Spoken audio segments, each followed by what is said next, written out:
Welcome to Samba Samba. Enjoy the video. You'll begin by confirming the basics. Pair your iPhone to the watch and make sure both have decent battery so the transfer won't fail. Open Photos on your iPhone and choose the image. This is where you control framing and edits. Tap the Share button, then select Create Watch Face to push it directly, or add it to an album if you want to batch multiple faces. Doing this first saves time and prevents repeated edits later.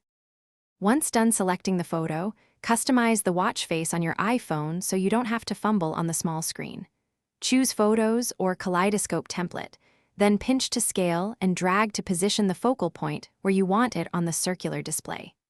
Add complications only if they remain legible. Simple icons work best. If you plan multiple images, use the shuffle option or create a photo album. These choices reduce frequent reconfiguration on the watch itself. Now tap Add to install the face to your Apple Watch. The Watch app should show the new face under My Faces. Make it active by tapping it in the Watch app or by swiping through faces on the watch and selecting it. If colors or crop look off, re-edit the photo on the iPhone and overwrite the face. If the image doesn't sync, restart both devices, make sure Bluetooth is active, and try adding the face again. That usually fixes sync hiccup. Thanks for watching. Consider subscribing if we helped you.